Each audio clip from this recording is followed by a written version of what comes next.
Alhamdulillah wa la ilaha illallah wallahu akbar. Today, brothers and sisters, we want to stop at verse number 82, chapter number 17. Allah subhanahu wa ta'ala in this verse is talking about the Quran.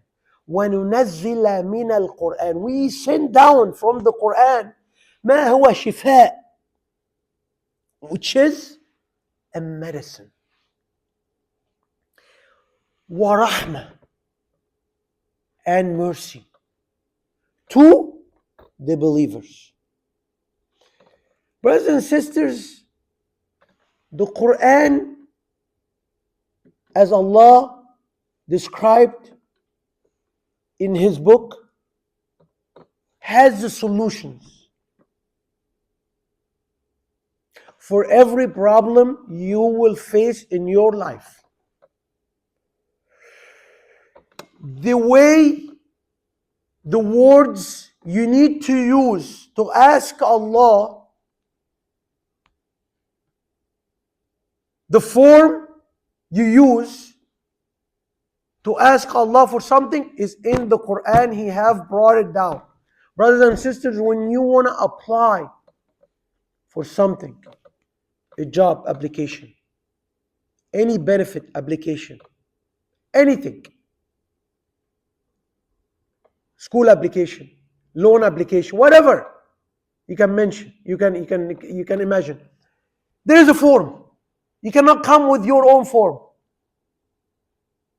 And Allah subhanahu wa ta'ala, throughout the Quran, He have showed us the form, the formal form of the application. For example, the opening of the book. It's a form of supplication. Ihdina, guide us to the straight path. You see, Prophet Joseph, he told Allah, Tawaffani Muslima. Oh Allah, when I die, I want to meet you as a Muslim. Walhiqni bis salihin, and make me join the righteous ones. So many different supplications within the Quran. Formal. Number one. Number two, situations. How these messengers, how the people, and also people, how they responded from Allah subhanahu wa ta'ala's perspective. What action Allah subhanahu wa ta'ala consider righteous act, and what act Allah subhanahu wa ta'ala consider evil act.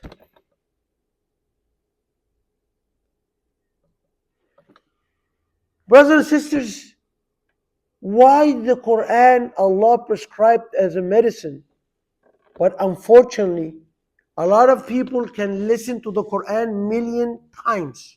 They can read the Quran million times. They actually memorize the whole Quran. But the Quran cannot do an effect.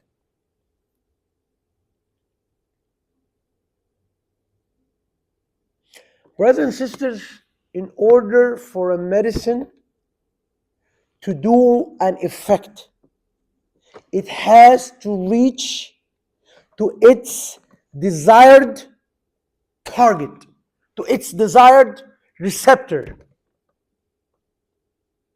For the Quran to do its effect, it has to reach to your heart.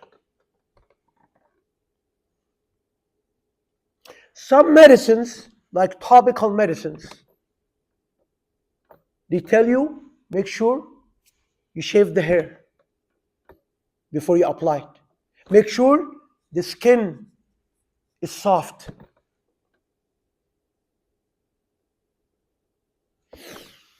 In order for the medicine to penetrate and reach and be absorbed inside. The same thing with the Quran. If the heart has a shield, around it. And Allah subhanahu wa ta'ala have already prescribed it. He said there is some seals on the hearts. The hearts are covered. That's why the Quran will never gonna reach there. You can read it, you can listen to it. And the whole idea is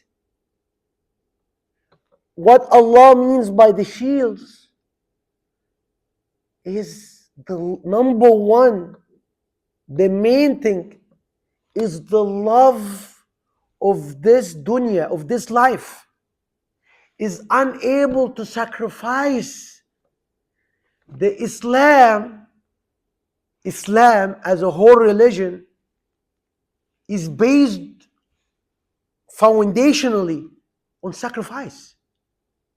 It's all about sacrifice. If you're not going to come to the mosque to pray, it's a sacrifice your time.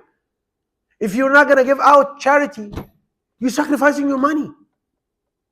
If you're not going to go help out the needy, if you're not going to volunteer, it's all sacrifice. It's all about sacrificing. So if you're a selfish person, if you are a person who's looking only for your benefit, the Quran, unfortunately, is not going to help you. Number two, conflict of interest. Quran want goodness. Quran want everything around us to be good. But unfortunately, people have conflict of interest. Quran tells them everybody is equal. Your skin color, the language you speak, the money you have, the power you have gotten, doesn't mean anything to Allah. Everybody is the same. So if a person, he feels like he is better than somebody else, and that's called arrogancy, the Quran will not do any good to him until he takes away that arrogancy shield which is covering the heart. Kindness. If the person is not kind. Gentleness. If the person is not gentle. Loving. If the person is not loving to others and loving the humanity. Unfortunately, the Quran is not going to do anything. Allah wants the heart, and this is one of the benefits of Ramadan, of the blessed months of Ramadan, is to soften the heart. When you have a soft heart, it's easy for it to absorb the Quran. And when it absorbs the Quran, it will comprehend the Quran. And when it comprehends the Quran, you'll see your organs. Everything is acting according to the Quran. But just you need to go first into the heart. And so removing all these seals, in each one knows. Each one has a different shield. He has to work on it hardly to remove it. If you're stingy, make sure you give out money. If you don't respect others, work on respect. If you're not kind, work on kindness. All these things will prevent you from getting the benefit of the medicine, which is the Quran. And then Allah subhanahu wa ta'ala used the other word after this is rahmah, mercy. That the Quran will encompass the believer the same way the womb of a mother encompass and contain the fetus, nourishment, growth. You'll be growing with the Quran. The Quran make you grow because every day you understand the Quran better and you act better. This growth, nourishment, oxygen,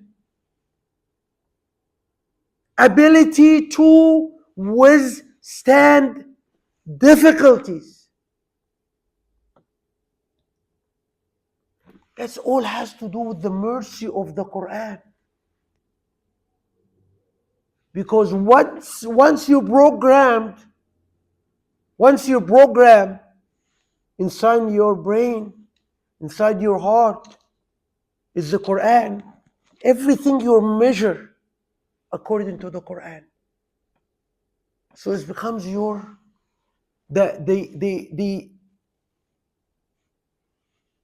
the womb, or becomes the whatever you're living in. You're living inside that Quran the whole day for your whole life. That's why you're gonna see you're growing inside that book. Wa rahmah, mercy. After this, Allah subhanahu wa ta'ala says, وَلَا يَزِيدُ الظَّالِمِينَ إِلَّا خَسَارًا. Indeed, it'll cause the wrongdoers loss. Why? Because it's against their interest. The Quran said you have to be just to yourself, to others, to Allah. And the unjust or the wrongdoer, he's doing the opposite of all of these things. It will be used as a proof in the court of Allah against the wrongdoer. Because the standards are here. Do and don't do. That's the Quran. The wrongdoer, he already heard the Quran, but he's still insisting on going in the wrong direction. أقول قولي هذا أستغفر الله لي ولكم.